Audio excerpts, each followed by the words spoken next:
हरे राम कृष्णा हरे राम कृष्णा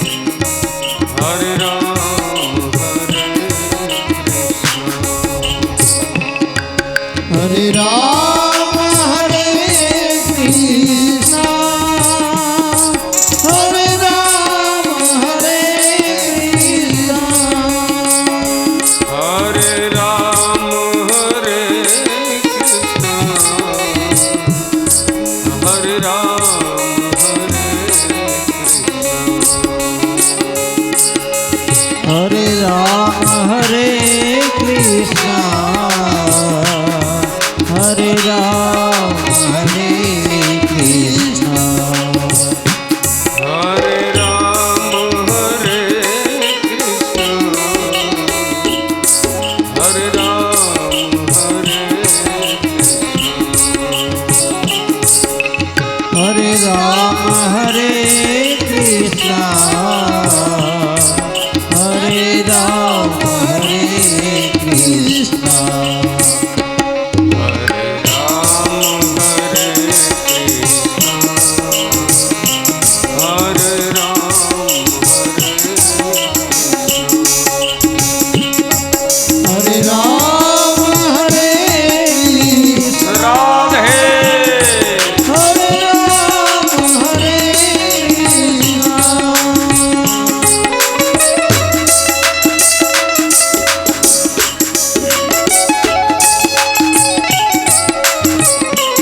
राम हरे कृष्ण हरे राम हरे राम हरे कृष्ण हरे राम हरे कृष्ण हरे राम हरे कृष्ण हरे राम हरे कृष्ण हरे कृष्ण हरे राम हरे कृष्ण हरे राम हरे कृष्ण हरे कृष्ण हरे कृष्ण हरे कृष्ण।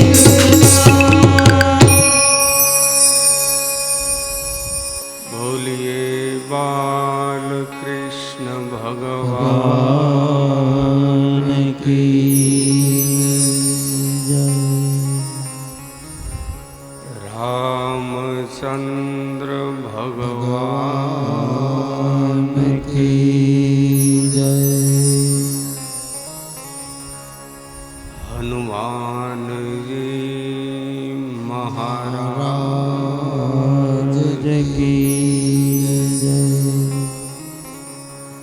उमैया मात मात की की जय। स्वामी नारायण भगवान भगवान की जय। ओम नमः पार्वती पतये हर हर महादेव।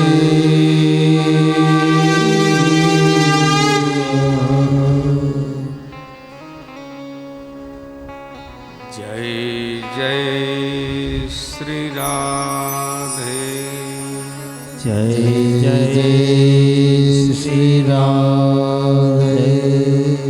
जय जय श्री राधे जय जय श्री राधे।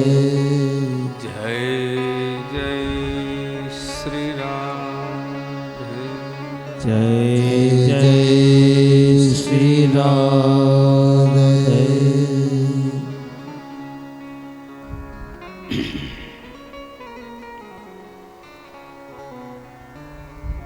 रास रासेश्वर आनंद कंद यशोदा चंद नंद नंदन भगवान बाल कृष्णनी परम कृपा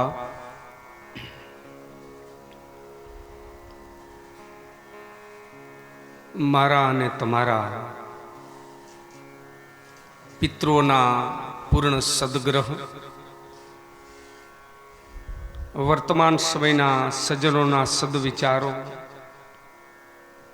અને સંતોના આશીર્વાદથી હળવદ મુકામે માં વાગીશ્વરી સરસ્વતીના એવા ધામની અંદર શ્રીમદ ભાગવત જ્ઞાન યજ્ઞનો મહાયજ્ઞનો શુભ પ્રારંભ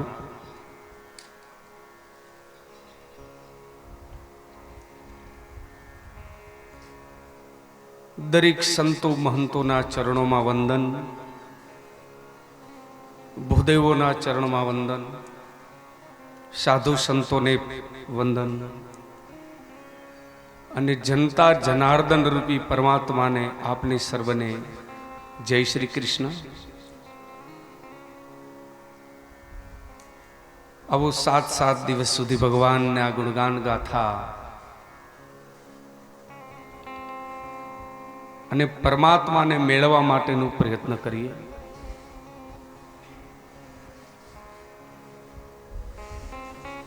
માણસ માના ઉદરમાંથી જન્મે છે ઈકો ઓછો કરી નાખો વિલા થોડો ને બાસ વધારે દો થોડો.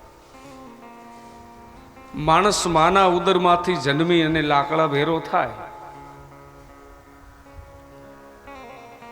ત્યાર સુધીમાં પરમાત્મા દરેકને શું અવસરો અપાવતા હોય છે. હું અને તમે આપણે ભાગ્યશાળી છે કે વર્તમાન આ દોડધામ અને હળાહળ કળિયુગના સમયમાં પણ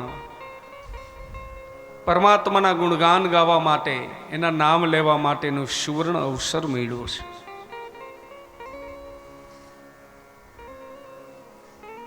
સાત દિવસમાં પરમાત્માની ગુણગાન ગાથા ગાય, પરમાત્માના હજારો નામ લઈ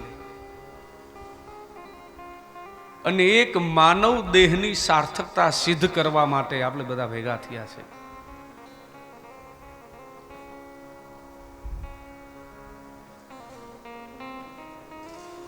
મનુષ્ય દેહ મળ્યો છે, શા માટે મળ્યો છે? એક પ્રશ્ન છે. બસ એસારામ અને ભોગ પ્રસાધનના સાધનો અને ભોગ વિલાસમાં જ આમ નામ જિંદગી વ્યતીત કરવી?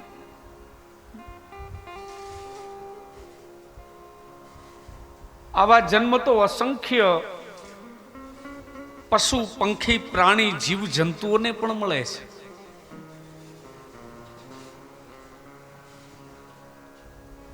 તો માણસ અને આ જંતુઓની અંદર કોઈ તફાવત નહીં.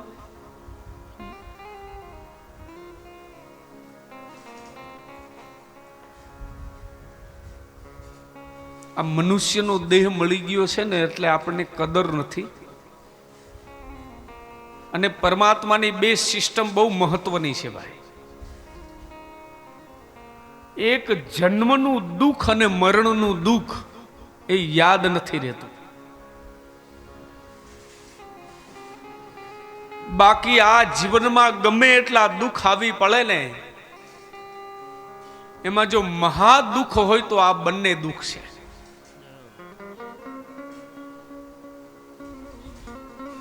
મનુષ્ય તરીકે જન્મ્યા પછી આમ નામ જો મંડખાને બરબાદ કરી નાખ્યો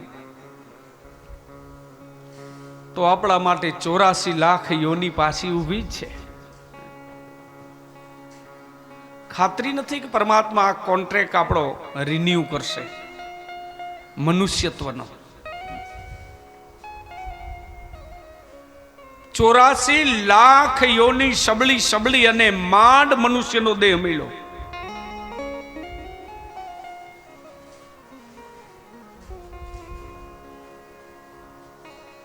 તમે વિચાર કરજો, આપણા ઘરના ખૂણામાં એક મકોડો અડધો કપાઈ ગયેલો હોય, 24 કલાક લગી તડફડિયા મારતો હોય.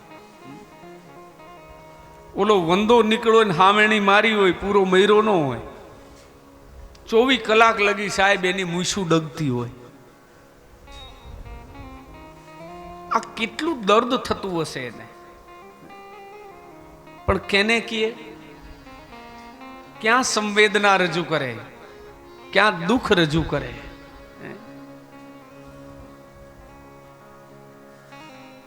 આપણી બધું ભોગવીને આવ્યા છે. આ તો પરમાત્માની એક અકડ લીલા એવી છે કે જે આપણને યાદ રહેવા દેતા નથી.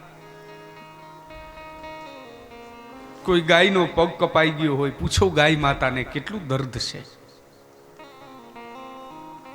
ઓલા કૂતરાને ઘારું પડ્યું હોય સાહેબ, અને જ્યાં ત્યાં ભટકતું હોય, કેટલું દુઃખ હશે. એ તો એ જન્મની અંદર ભોગવતો હોય છે. આમ 84 લાખ યોનીમાં આવા દુઃખ ભોગવી ભોગવી અને પરમાત્માને પ્રાર્થના કરીએ છીએ કે પ્રભુ એકવાર તો માણસનો દેહ દે. અત્યાર લગી તો તને મેળવાનો અમે પ્રયત્ન નથી કર્યો. ખબર નથી કેમ મેળવાય. વરી ઉપરવાળાને દયા આવે ને એમ કહે છે કે લા એક વખત માણસ તરીકે તને મૂકું. પણ યાદ રાખજો, 84 લાખ યોનિમાં મને મેળવવાનો પ્રયત્ન નથી કર્યો ને, એટલે તને સોનાનો અવસર આપું છું, સુવર્ણ અવસર આપું છું. ભલે બાપ, ભગવાન તમે કહીશો ને એમ જીવન જીવીશ. તમને મેળવવા માટેનો હું પ્રયત્ન કરીશ. મને ખબર પડશે કે હું બ્રહ્મ નામનું તત્વ છું, મારે બ્રહ્મમાં ભળવું જોઈએ. હવે જન્મ મરણના ફેરા નથી જોતા. આવી કંઈક કાલી ઘેલી વાતો કરીને પરમાત્માને ભોળવી નાખ્યા આપણે. અને તેથી પરમાત્માએ કીધું જા માણસ તરીકે મૂકું છું જગતમાં તને. પરમાત્મા વારંવાર યાદ કરાવે, યાદ રાખજે હો, તને માણસ તરીકે મોકલું છું. પણ જેવા આપણે માના ઉદરમાંથી પ્રગટ થાય, આહા, ખાટલેથી પાટલે ને પાટલેથી ઘોડીએ, રૂડા રૂપાળા નામ ધરે રમકળી રમી અને આમ નામ બાણપણ વીતી નાખ્યું. પરમાત્માને દીધેલો કોલ આપણે ભૂલી ગયા. યુવાન થયા, મદમાં છેકા, આઈ એમ એ સમથિંગ, મારા જેવું કોઈ નહીં, હું ધારવી કરી શકું, મારા જેવું રૂપ નહીં, મારા જેવો દેહ નહીં, મારા જેવી શક્તિ નહીં, મારા જેવું પૈસો નહીં, મારા જેવી સત્તા નહીં. સાહેબ, યુવાનીમાં મેચ્યોર બની, હોશિયાર બની, સમજણા બની, પણ પરમાત્માને દીધેલો કોલ હાવ ભૂલી જાય. આમ નામ જોવાની કાઢી નાખી છે. પ્રૌઢાવસ્થા આવી, માયાથી ઘેરાણા, હજી આટલું કરી લઉં, એક બંગલો બનાવ્યો ને હજી બીજી નવી સોસાયટીમાં બીજો કરી લઉં, એક ફેક્ટરી બનાવી હજી બીજી 2 બનાવતો જાવ, 50 વીઘા મેળા હજી 100 વીઘા કરી નાખું. પ્રૌઢાવસ્થામાં માયાથી ઘેરાણા સાહેબ, પરમાત્માને દીધેલો કોલ ભૂલા. વૃદ્ધાવસ્થા આવી, મન ન મરે, માયા ન મરે, ને મરમર જાત શરીર, એક આશા ને બીજી તૃષ્ણા ના મટે, કહે ગયા દાસ કબીર. વૃદ્ધાવસ્થામાં સાહેબ તૃષ્ણાથી ઘેરાણા, છૂટ્યું નહીં. પરમાત્માને તેદી યાદ ન કર્યા છે. અને જેના માટે સાચું કર્યું હોય, ખોટું કર્યું હોય, જિંદગીમાં પાપના પોટલા બાંધ્યા હોય, એ આપણા જ અંતના સમયે હાથ ઊંચા કરી લે. તેથી પથારીમાં પીડાતા હોય છે. બોલવું છે, બોલાય નહીં. પાણીની ચમચી મોઢામાં ન જાય સાહેબ. અને તેથી કોઈ કોઈનું નહીં. અનુભવ તો નથી માણસને, પણ સંતોને શાસ્ત્રો એમ કહે કે એક વખત વીછી જો ડંસ મારે અને શરીરમાં જે લાય ઊભી થાય અને જે દુઃખ થાય, એવું મૃત્યુના સમયે હજારો વીછી દંશ મારે ને, પણ કેને કેવું? કોઈ સાંભળવા વાળું છે ને? વાણી બંધ થઈ ગઈ છે, બોલાતું નથી, હાથ પગ પછલે છે. અને તેદી પાછો ઉપરવાળાને કોલ કરી, પ્રભુ મારા નાથ, તને ભૂલી ગયો મૂર્ખા. તને માનવ તરીકે જન્મ આપ્યો હતો અને દાનવ તરીકે જીવો.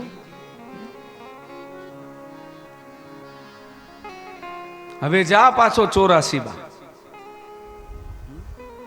અને કેટલું કૃપાળુ પરમાત્મા સાહેબ, પાછી આ માટી ટાઢી કરી દી. માટે હું ને તમે ભાગ્યશાળી છે સાહેબ. કોઈના કોઈ બહાને આ 7 દિવસ તો હરિના નામના આધાર લેવાના છે. એના નામની ગુણગાન ગાથામાં અનેરો આનંદ પ્રાપ્ત કરવાના છે.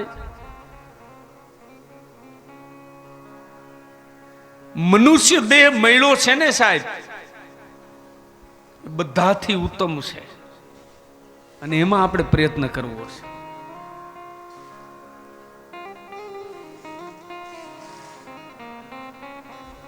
ઉત્તરકાંડની અંદર એક પ્રસંગ આવે છે તુલસીદાસજીનો. ગરુડ ધ્વજ મહારાજ કાગભૂષણજીને પ્રશ્ન પૂછે છે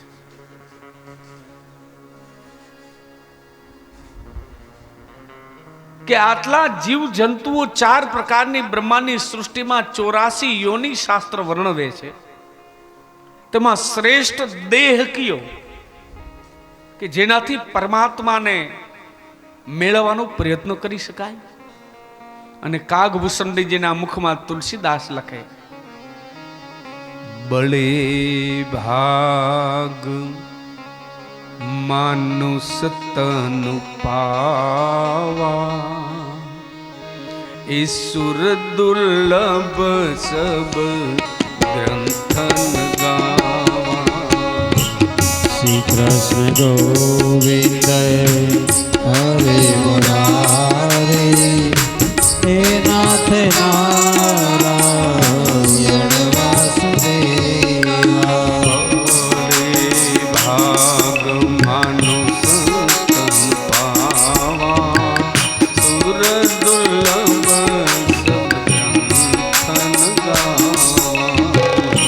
શ્રી કૃષ્ણ ગોવિંદ હરે મુરારી, હે નાથ નારાયણ વાસુદેવા. શ્રી કૃષ્ણ ગોવિંદ હરે મુરારે, શ્રી કૃષ્ણ ગોવિંદ હરે મુરારી, નાથ નારાયણ વાસુદેવા. કૃષ્ણ ગોવિંદ હરે મુરારે, શ્રી કૃષ્ણ ગોવિંદ હરે મુરારી, નાથ નારાયણ વાસુદેવા. અને એટલે જ ભગવાન ભોળિયાનાથ પણ માં ભવાનીને કહે છે,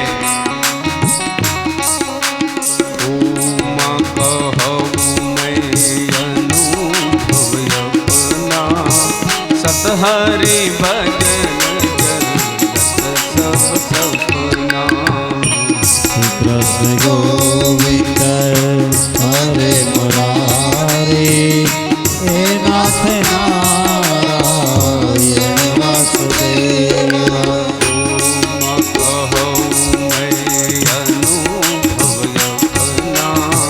સતહરી ભજન સબ સપના. શ્રી કૃષ્ણ ગોવિંદ હરે મુરારી, હે નાથ નારાયણ વાસુદેવા. માટે 7 દિવસ પરમાત્માના નામનો આધાર લઈ અને સાહેબ સત્સંગ કરવો છે. કારણ કે જીવનની અંદર જો સત્સંગ ન મળ્યો ને તો વિવેક ન મળે, અને વિવેક વગરની જિંદગી એ તો ધૂળ જિંદગી છે. બીનુ સત્સંગ વિવેક ન હોઈ, રામ કૃપા બીનુ ભલ સોઈ. શ્રી કૃષ્ણ ગોવિંદ હરે મુરારી, હે નાથ નારાયણ વાસુદેવા. હરિ બોલ.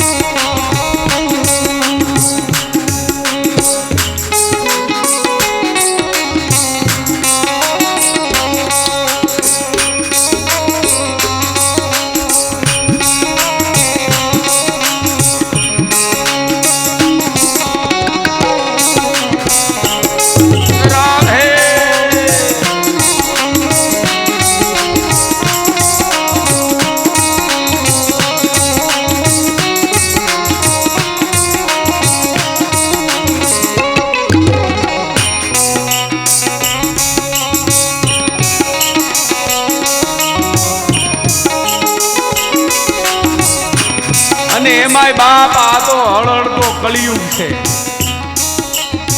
તુલસી સાક્ષી પૂરે છે.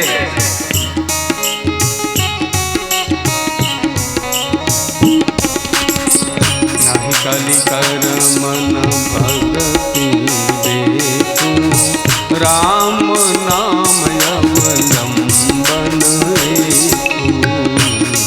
કૃષ્ણ ગોવિંદ હરે મુરારી હે નાથ સમય મળે ને ત્યારે હરિના નામ લઈ લ્યો. આ કલિયુગ છે ભાઈ.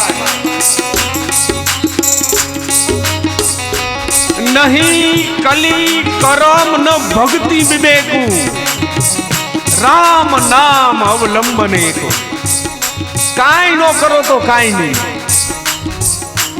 પણ સમય મળે ને ત્યારે હરિ કીર્તન કરો. હરિ ભજો, હરિ બોલ.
વિચારો આટલો આપણને સંતો અને શાસ્ત્રો સાક્ષી પૂરી પૂરી કાન મેળી મેળીને જગાડે છે. હું તો માનું છું સાહેબ વડીલોના સદ વિચારોને યુવાનોએ જે આ બીડું ઉપાડ્યું કે અમારે 7 દિવસ લગી ભાગવત કથા સાંભળવી છે. અને એવી સાહેબ ભાગવત છે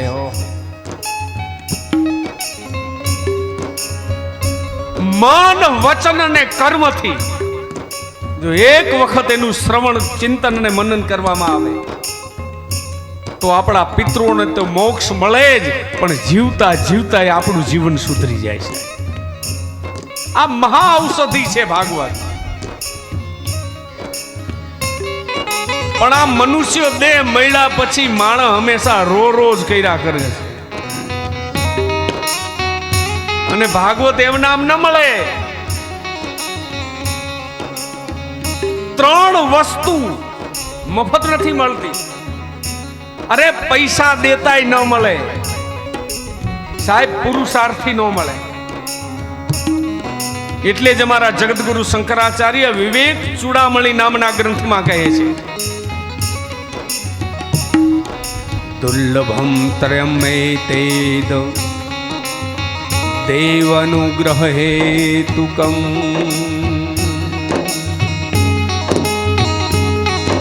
મનુષ્યતમ મુમુક્ષુત્વમ મહાપુરુષ સંશ્રય.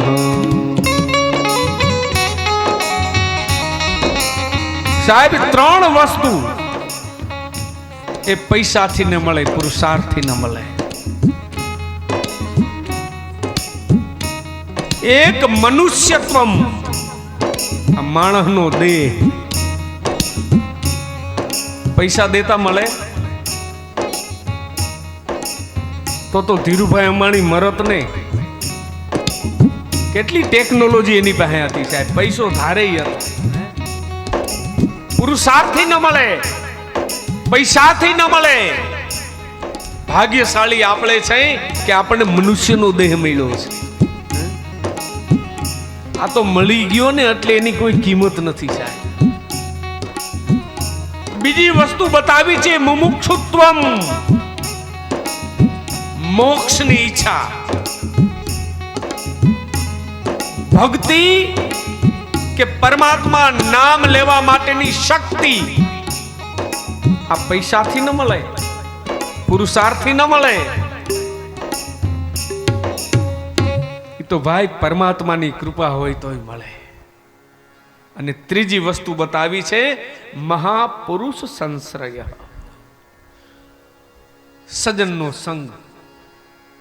મહાપુરુષનો સંગ એમ નામ ન મળે ભાઈ. તો સંતો ભૂદેવો આ બધા જ પરમાત્મા રૂપી સંતો, એની હાજરીમાં ભાગવત વાંચવી છે.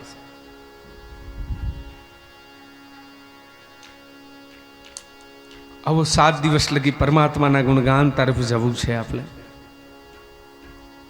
પ્રથમ દિવસ છે મંગલાચરણ.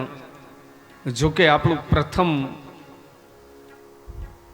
એક દામોદર સ્તોત્રથી જ મંગલાચરણ થાય છે ભાગવતમાં. પણ મંગલાચરણનો સંસ્કૃતમાં અર્થ એવો થાય છે મમ પાપમ ગલતી ઇતિ મંગલમ. હું એવું આચાર, એવો વિચાર, એવી વાણી, એવું વર્તન, એવો વ્યવહાર કરું કે જેના કારણે સમગ્ર જગત મંગલમય દેખાય. માટે આવો આપણે 7 દિવસ લગી તો મંગલ આચરણ કરવું છે ભાઈ. આચાર, વિચાર, વ્યવહાર, વર્તન, વક્તા, શ્રોતા, કાર્યકરો, સાધુ, સંતો, બ્રાહ્મણ, સંગીતજ્ઞો, કોઈ પણ માણસ દ્વારા એવી પ્રવૃત્તિ ન થવી જોઈએ કે હામાં માણસને આટલી પણ દુઃખ થાય છે. વ્યાસપીઠના હમણાં હું લક્ષણો કહેવાનો છું. પદ્મપુરાણ અંતર્ગત 6 અધ્યાય મહાત્મ્યનું બતાવ્યું છે. મારા 6થા અધ્યાયમાં બતાવ્યા છે કે જ્યાં કોઈ પણ પારાયણ થતું હોય, સપ્તાહ થતી હોય, તેથી કોઈથી પ્રકૃતિના તત્વોને પણ દુઃખ ન થવું જોઈએ. આવું આચરણ કરે ને તો ઈ સાહેબ યજ્ઞ કહેવાય છે, જેમાં દુર્વૃત્તિ હોમી દેવી જોઈએ. કામ, ક્રોધ, મદ, લોભ, મોહ અને મત્સર વૃત્તિ. અને મને ખબર છે ભાઈ હળવદમાં કોણ નાનું કોણ મોટું, આવો ભેદ કાર્યકરો રાખતા જ નથી. આવે એ બધા જ સાહેબ અતિથિ. એટલે તો અતિથિ દેવો ભવ એ આપણા એક સંસ્કૃતિની ધરોહરનો પાયો છે. પણ આપણી પ્રણાલી એમ કહે છે ભાઈ, હિન્દુ ધર્મના હોવાને નાતે કોઈ પણ કર્મ કરીએ તો પેલા આપણે મંગલના દાતા એવા ગણપતિજી મહારાજને યાદ કરવા જોઈએ. તો કથાની શરૂઆતમાં માત્ર 2 પંક્તિ સંતવાણીના શબ્દો દ્વારા ગણપતિજી મહારાજને હૃદયથી એવા વંદન કરીએ કે 7 દિવસમાં બાપ એવું મંગલ કરજે કે અમારી કથા એ કથા માત્ર ન રહે, એ મનોરંજન માત્ર ન રહે, એક આધ્યાત્મ કેન્દ્રની શાળા બની રહે. જે ભાગવતથી દરેકના જીવનની અંદર એક નાનકડો ઘૂંટડો ઉતરી જાય છે. આવો પ્રયત્ન કરી મારા ગણપતિ બાપા તમે અમને મદદ કરજો. અમે તમારા ચરણની રજ છે બાપ, તને યાદ કરીએ છીએ. વિઘ્નેશ્વરાય વરદાય સુરપ્રિયા લંબોદરાય સકલ જગહિતા નાગાનનાય શ્રુતિયજ્ઞ વિભૂષિતાય ગૌરી સુતાય ગણનાથ નમો નમઃ. જય ગણેશ, જય ગણેશ, જય ગણેશ, જય ગણેશ ગણનાથ દયાળ.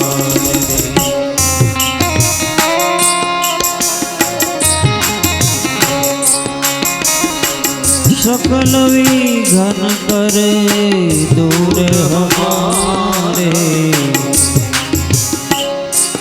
ए विघन कर दो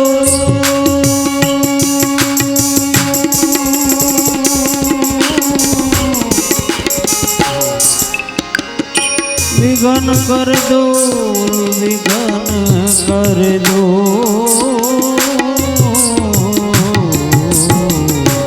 जय गणेश गणनाथ दयानिधि, जय गणेश, जय गणेश।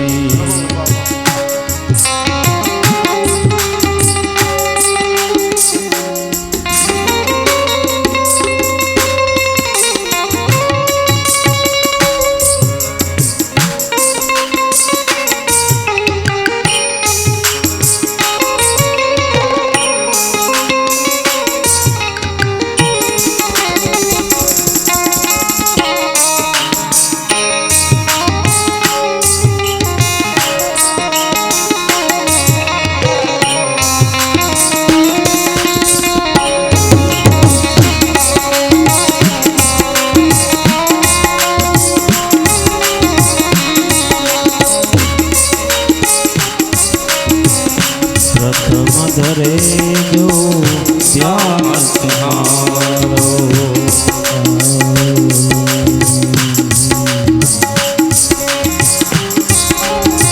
प्रथम धरे जो ध्यान तुम्हारो,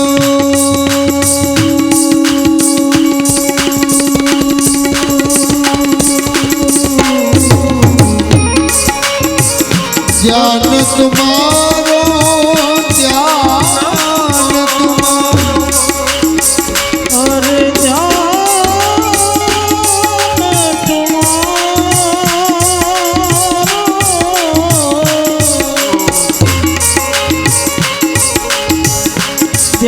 तुम्हारो, ध्यान तुम्हारो, प्रथम धरे जो ध्यान तुम्हारो। उनके पुराण काज सवारे, जय गणेश गणनाथ दयानिधि, जय गणेश गणनाथ दयानिधि, जय गणेश गणनाथ दयानिधि।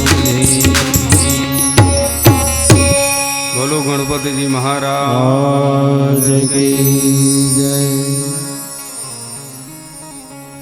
ભગવાનની સ્થાપના કરી મારા પ્રભુ 7 દિવસની અંદર અમારું કાર્ય એ શુભ હંમેશા બની રહે આવા આશીર્વચન આપજો।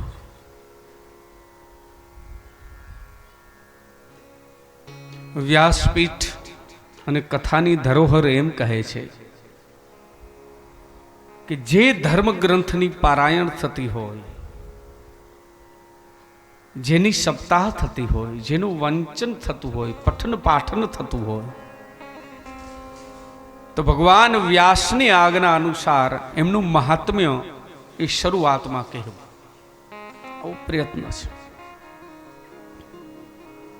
મહાત્મ્યનો સીધો સાદો અર્થ એવો થાય કે આપણે જે ગ્રંથનો આધાર લઈ અને સત્સંગ કરવો છે એ કેવું, એની અંદર શું રહેલું છે, આ ગ્રંથનો પરિચય। પછી જે ગ્રંથને આધારે તમે તમારા ઈષ્ટદેવની સ્થાપના કરવા માંગો છો, એ ગ્રંથનો મુખ્ય ઈષ્ટ કોણ, કેવો છે? કારણ કે આપણે આ ભાગવતના ઈષ્ટની હારે પ્રેમથી જોડાવવું છે, પ્રેમના નાતે બંધાવવું છે, એક ભક્તિની ધારાથી નહાવવું છે। તો કૃષ્ણ કેવા, કોણ છે, આની સીધી સાદી ઓળખ એ મહાત્મ્યમાં પહેલા બતાવવામાં આવે। કારણ કે જાણ્યા વિના પ્રીતિ ન થઈ શકે, જેની હારે પ્રેમથી જોડાવવું છે, જે પરમાત્માને હારે આપણે પ્રેમ કરવો છે ભાઈ, એની ઓળખ તો હોવી જોઈએ ને કે અજાણ્યા ધુબકો મારી દેવાનો, અને અજાણ્યા ધુબકા મારી એને સાહેબ તેમાં ગહનતા ન મળે, છબછબિયા કરવા પડે। તો આવો ભાગવતનું મહાત્મા જોકે ભાગવત 18 પુરાણમાં એટલું બધું મહાન છે કે ભાગવતે સ્વયં પોતાની મહત્તા ગાઈ નથી. કારણ કે બડા બડાઈ ન કરે, બડા ન બોલે બોલ, हीरा मुख से ना कहे કે લાખ हमारा मोल. હીરો એમ નો કે મારા આટલા કિંમત થાય, એને તો કોઈક ઝવેરી જાણે છે. એમ ભાગવત હું કેવું મહાન છું એવું સ્વયં ભાગવતને કહેવાની જરૂર નથી. એને ક્યાં ઢંઢેરો પીટવાની જરૂર છે ભાઈ? આ તો જે ભાગવતમાં ડૂબકી મારે ને એને ખબર પડે સાહેબ. ઓલા દરિયાના કિનારે તરવૈયાઓ ઉભા હતા. બધાએ હોડ બંકી એટલે શરત કરી કે હું આની ગહનતા માપી આવું, હું આની ગહનતા માપી આવું.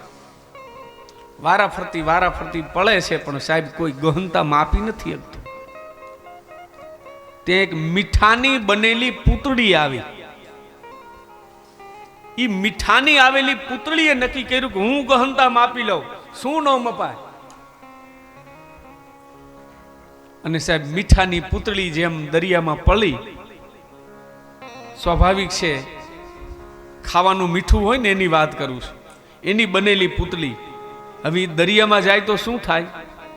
ઓગળી જાય સાહેબ, બહાર ન નીકળી શકે. એમ ભાગવતની અંદર એક વખત જો ડોક્યું કરીએ ને પછી બહાર ન નીકળી શકાય, તાકાત નથી. અંદર ને અંદર સાહેબ ઓગળી જવાય છે. આવું તો મહાન શાસ્ત્ર છે. પ્રેમ લક્ષણા ભક્તિની ધારા છે. ભાગવત એ તો સમાધિનો ગ્રંથ છે. ભાગવત કોઈ સામાન્ય પુરાણ કે મનોરંજનનું સાધન નથી, પણ કાલસ્ય કુટિલા ગતિહિ. ભાગવત જેવા શાસ્ત્રની કથા મનોરંજનના સ્થાનમાં પરિણમવા લાગી છે. પણ એક વાર તો ડૂબકી મારો બાપ. આટલું જબરજસ્ત મહાન છે ભાગવત. સ્વયં પોતાની મહત્તા ન ગાય એટલા માટે ભગવાન વ્યાસજીએ 2 પુરાણની અંદર ભાગવતની મહત્તા બતાવી. એક સ્કંદ પુરાણ અને બીજું પદ્મ પુરાણ. આ બંનેની અંદર ભાગવતના મહાત્મય વિશેની ચર્ચા થયેલી છે. અને કથા અને વ્યાસપીઠની ધરોહર એમ કહે છે કે પદ્મ પુરાણની અંતર્ગત રહેલા 6 અધ્યાય એ ભાગવતની કથાના મહાત્મ્ય તરીકે વર્ણવા કથાકાર. આવી એક પરંપરા ચાલી આવે છે. તો પદ્મ પુરાણ અંતર્ગત છે જે 6 અધ્યાયમાં મહાત્મ્ય બતાવ્યું છે એનો આપણે આછેરો ઉલ્લેખ કરી અને કથા યાત્રામાં આગળ જઈએ. એમાં પહેલો જ શ્લોક ભાગવતનો, જો કે વ્યાસે જ બનાવ્યો છે અને એ ભાગવતનો નથી પણ પદ્મ પુરાણની અંદર ભાગવતના મહાત્મ્યનો પહેલો શ્લોક છે. સચ્ચિદાનંદ રૂપાય વિશ્વોત્પત્યાદિ હેતવે તાપત્રય વિનાશાય શ્રી કૃષ્ણાય વયમ.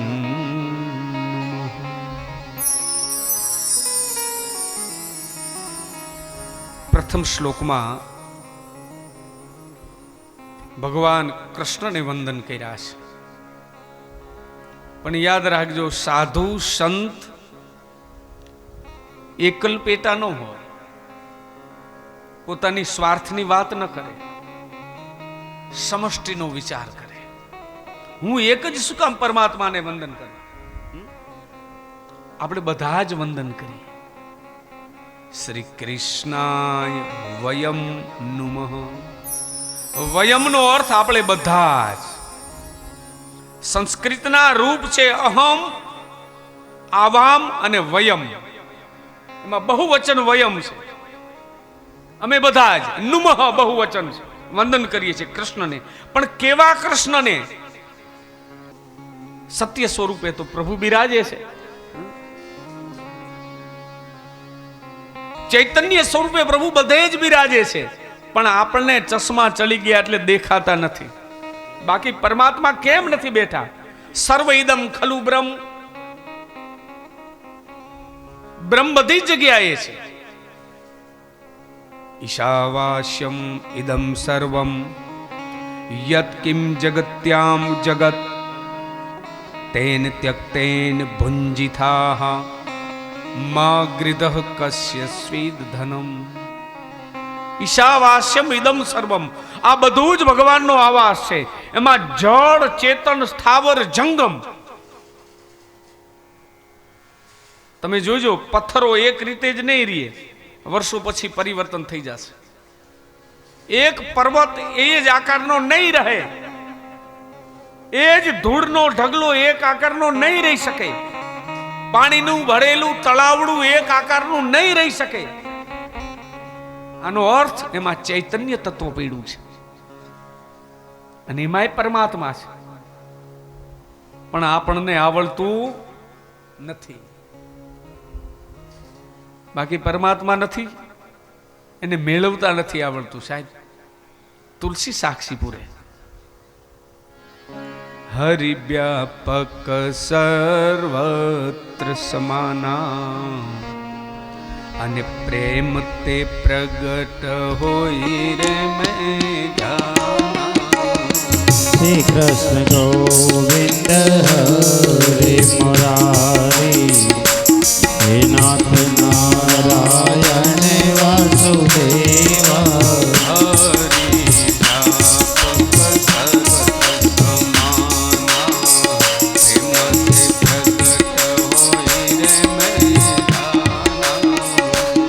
કૃષ્ણ ગોવિંદ હરે મુરારી, હે નાથ નારાયણ વાસુદેવા.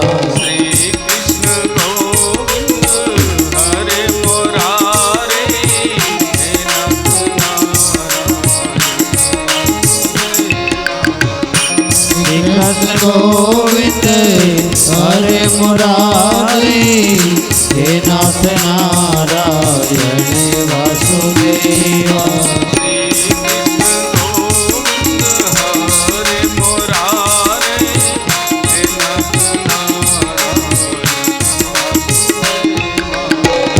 શ્રી કૃષ્ણ ગોવિંદ હરે મુરારી, હે નાથ નારાયણ વાસુદેવા.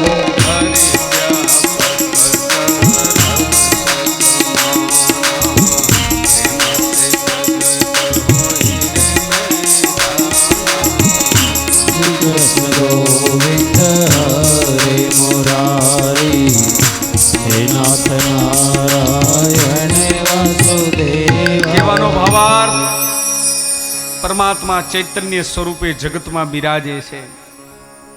આવો મારો પ્રભુ કૃષ્ણ છે, ક્યાં નથી. અને સાહેબ આનંદ સ્વરૂપે છે. અમારા સંસ્કૃતમાં એક વાક્ય લખ્યું છે, અનઉદ્દેશ્ય મંદો અપી ન પ્રવર્તતે. કોઈ પણ પ્રયોજન વિના મૂર્ખ માણસ પણ પ્રવૃત્તિ કરતો નથી. કોઈને કોઈ પ્રવૃત્તિ હોય એમાં એનું લક્ષ્ય હોય, પણ લક્ષ્ય અંતે આનંદમાં પરિણમે છે. તમે જોજો, આપણે ધંધો કરીએ છીએ, આપણું લક્ષ્ય સંપત્તિવાન બનવાનું, અને સંપત્તિ મળ્યા પછી જે ભોગ પ્રસાદનના સાધનો લઈશી એ આનંદને માટે છે. એટલે આપણું ઉપનિષદ શાસ્ત્ર પણ એમ કે છે કે આનંદો વૈ બ્રહ્મ. આનંદ એ જ પરમાત્માનું સ્વરૂપ છે.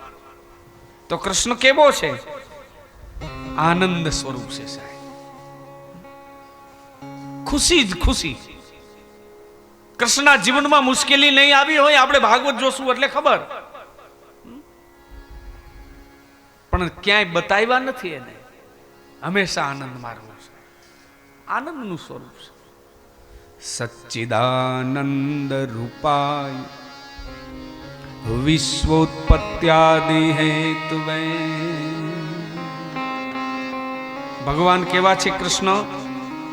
ઉત્પત્તિ, સ્થિતિ અને લયના કારણ રૂપ છે. આ જગતને જન્માવે એ, પણ છતાં સાહેબ ક્યાંય અભિમાન નથી. અને આપણે કાંઈક બનાવી એટલે આ મેં કારખાનું બનાવ્યું, એક વેત ઊંચા હાલી સાહેબ. આપણે કોઈ પણ નવું ડેવલપ કરીએ, સર્જન કરીએ, તો અહંકાર નામનો ગુણ આપણને સતાવે છે. કૃષ્ણને કાંઈ નથી, આવડું જગત રહીશું સાહેબ. હે, આ 184 ના બુટા ભરનાર એવો ક્યાં બેઠો હશે પરમાત્મા? ખબર નથી. કેવું પેન્ટિંગ એનું, કેવું જગત, કેવા જીવ જંતુઓ. એકવાર એને જોઈએ ને તો એમ થાય પરમાત્મા આવું હશે, પણ છતાં અભિમાન નથી. બીજું કે આપણે જેનું પાલન કરીએ ને એટલે અહંકાર પાછો બીજો આવે કે મેં આને ભણાવ્યો, મેં આને પાડ્યો, હું આને આગળ લઈ ગયો. પણ કૃષ્ણ પરમાત્મા સાહેબ જગતમાં બધા જ ને જીવાડે. નથા દાંત વાંકું દયા દૂધ માકું અને ખબર હે ખુદા કું સબર જો ધરેગો એ મીઠા દિલ કા ઉન્હાસો ઉन्हें भरेगो मुरादम कहे सही करके देखा खुदा ने क्या जो अकल में नहीं आता. સાહેબ જેદી આ દાંત નહોતા ને તેદી આપણી માના શરીરમાં અમૃતરૂપી દૂધ પરમાત્માએ આપ્યું. રહે શેર બન में उसी 3 दिन में वो रोजी मिला था. જંગલમાં સિંહ હોય ને એને કોઈ થારી મૂકવા ન જાય, પણ 3 દિવસે સાહેબ મળી જ રહીએ. રહે શેર બન में उसे 3 दिन में वो रोजी मिला था. शकरखोर पंछी फिक्र न गुजारे, फिक्र न उसी को खुद आलम खिलाता. એક ચાતક નામનું પંખી હોય છે, સ્વાતિના નક્ષત્ર સિવાય પાણી ન પીવે. હવે વિચાર કરો, જ્યાં દુકાળ પડ્યો અહીંયા ચાતક મરી જાય. મારો પરમાત્મા એક વાદળી રૂપે બની અને સાહેબ એનું જીવન આપી દે. मतंगन को मण दे रु कीड़ी को कण दे ने परंदे को चण दे सो बंदे जिलाता. मुरादम कहे सही करके देखा खुदा ने क्या जो अकल में नहीं आता. मतंगन એટલે માં હાથી, એને મણ એક મળી રહી, કીડીને કણ મળી રહી, પરંદે કો ચણ, પારેવાને ચણ મળી રહી. સાહેબ આ પરમાત્મા છે, પણ છતાં અભિમાન નથી. એને કોઈ દી બિલ મોકલા કોઈના? નગરપાલિકા હળવદની મોકલે વોટર સપ્લાય નું બિલ, ભરવું જ પડે, નકર નળ કનેક્શન કપાઈ જાય. પણ સાહેબ આ પરમાત્મા આખા જગતને જીવાડે અને આટલું વરસાદનું પાણી આપે, પણ કોઈ દી બિલ મોકલાયું નહીં સાહેબ. આ ગમે એવો અંજવાળું કરીને તો જીબી વાળા મીટર મૂકી ગયા છે સાહેબ, એનું બિલ ભરવું પડે. પણ હવારના પોરની અંદર આખા જગતને અંજવાળું આપે સાહેબ, એને કોઈ દી બિલ ન મોકલ્યું. કોઈ અભિમાન નથી સાહેબ, આ જગતને જીવાડે છે. એવો મારો કૃષ્ણ ઠાકોર છે સાહેબ. એકવાર એને પકડી લો, જગત પાસે ક્યાંય જવું નહીં પડે. એનું ચરણ પકડી લો એકવાર, પ્રેમમાં ઓળઘોળ થઈ જાય. અને પરમાત્મા દી એટલે યાદ રાખજો, મોરલી વાળો બનીને સામે ન આવે. આપણા જીવનમાં જ્યાં સુખ શાંતિ મળે ને, માનજો આ પરમાત્મા મળ્યા છે. જેને બધા જ પ્રકારની શાંતિ હોય એને હરી મળ્યા છે સાહેબ. આ પરમાત્માની ખૂબી છે. અને બીજું કે જગતનો નાશ થાય ને તોય પરમાત્માને કાંઈ નથી. પ્રાચીના પીપળા હેઠે બેઠેલા ભગવાન ઠાકોર કૃષ્ણ દ્વારકામાં બનેલી યાદવા સ્થળી જોઈ રહ્યા છે. એકબીજાને મારવા લાગ્યા છે, બધાય મરી રહ્યા છે, પણ કૃષ્ણના જીવનમાં કાંઈ ફેરફાર નથી સાહેબ. અને આપણે જ બનાવેલું જો નાશ પામે તો દુખી દુખી થઈ જઈએ સાહેબ. પણ પરમાત્મા આને જ કહેવાય કે જે વિશ્વોત્પત્યાદિ હેતુ, વિશ્વની ઉત્પત્તિ, સ્થિતિ અને લયના જે કારણ રૂપ છે. એટલા જ માટે કહેવામાં આવ્યું છે કે એકવાર સાહેબ એનું ચરણ પકડી લો, એના નામનો આધાર લઈ લો, તો તાપત્રય વિનાશા. ત્રણેય તાપમાંથી મુક્તિ મળી જાય છે. આપણે ત્રણ તાપથી ઘેરાયેલા છીએ. હવે કોઈ એમ કે ના ભાઈ અમને તો કાંઈ દુઃખ જ નથી, પણ આપણી તળપદી ભાષામાં ત્રણ શબ્દ આવે છે. એક આધિ, એક વ્યાધિ અને ત્રીજી ઉપાધિ. આ જીવનમાં ગમે તે માણસ હોય, આ ત્રણ માંથી એક મુશ્કેલી હોય ને હોય છે. આધિ એને કહેવાય કે જે વસ્તુ નથી એના અભાવમાં દુઃખ થાય, એ આધિ છે. એટલે બીજાને ગાડી છે મારે નથી એટલે દુઃખ થાય. બીજાને સંતાન છે મારે નથી એટલે દુઃખ થાય. બીજાને આવો ડ્રેસ લઈ દીધો મને મારા ઘરના નથી લઈ દેતા એટલે દુઃખ થાય. વસ્તુના અભાવમાં થતું દુઃખ એ અંદર થતો સંતાપ છે. કોઈ ને કોઈ દુઃખી તો છે જ આ જગતમાં. આ જોઈએ છે, આ નથી, આ નથી, આ નથી, આ નથી. તમે હૃદય ઉપર હાથ મૂકીને તમે વિચાર કરો કે આપણે સંપૂર્ણ રીતે આપણને મન માયનું બધું જ મળ્યું છે. વસ્તુના અભાવમાં થતું દુઃખ એ આધિ નામનો તાપ છે. પછી છે વ્યાધિ. એ કુદરતી હોય. શરીરમાં વ્યાધિ, રોગ ઉત્પન્ન થાય. પેલામાં 100 ગ્રામ જાંબુ ખાવા હોય ને તો ખીચામાં પૈસા ન હોય. અટાણે સાહેબ મણના મણ જાંબુના ઢગલામાં વૈસે બેન ખાઈએ કે આટલી પરિસ્થિતિ છે. પણ ડોક્ટરે એમ કીધું છે કે તમે બોર્ડરની બાયણે છે, તમારે આટલું ડાયાબિટીસ આવ્યું સાહેબ. આ વ્યાધિ છે સાહેબ. બધું છે છતાં ભોગવી નથી શકતા. તમે વિચાર કરજો આ છે કે નહીં. આ વ્યાધિ છે સાહેબ. આ દુઃખમાં ઘેરાયેલો વ્યક્તિ દરેક કાળા માથાનો માનવી છે. અને ત્રીજું ઉપાધિ. હવે આ કાંઈ ન હોય, આધિ ન હોય, વ્યાધિ ન હોય, ઉપાધિ કોકને હોય. શું? તો કે વસ્તુ હોય અને જે દુઃખી થાય. બીજાને સંતાન નથી તો એને આધિ નામની વ્યાધિ છે. પણ સંતાન હોય અને સાહેબ કેટલાયને તકલીફ હોય, આને ઉપાધિ કહેવાય. આના કરતા તો નો જન્મો તો સારું હતું. આબરૂ ના કરે સાહેબ. આ ઉપાધિ છે. પણ આ ત્રિતાપમાંથી જો મુક્તિ મેળવી હોય તો તાપત્રય વિનાશાય શ્રી કૃષ્ણાય વયમ નમઃ. આ ત્રણને દૂર કરનાર એવા ભગવાન કૃષ્ણ છે. કૃષ્ણને ઓળખાવનાર કોણ? યમ પ્રવંતમ અનુપુપેત્ય કૃત્યમ દ્વૈપાયનો વિરહ કાતરયાજુહા પુત્રેતિ તન્મયા તન્વો અભિનેદુસ્તમ સર્વભૂત હૃદયમ મુનિમાનતોસ્મિ.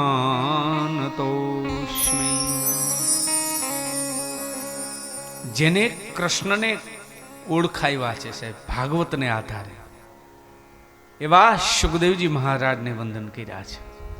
બોલો સુખદેવજી મહારાજ કી જય.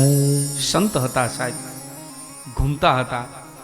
સુખદેવજીને વંદન કર્યા પછી ભગવાન આપણને સીધા જ નૈમિષારણ્યમાં લઈ જાય છે. હવે બીજી એક તમને વાત કહી દઉં કે મારી દ્રષ્ટિએ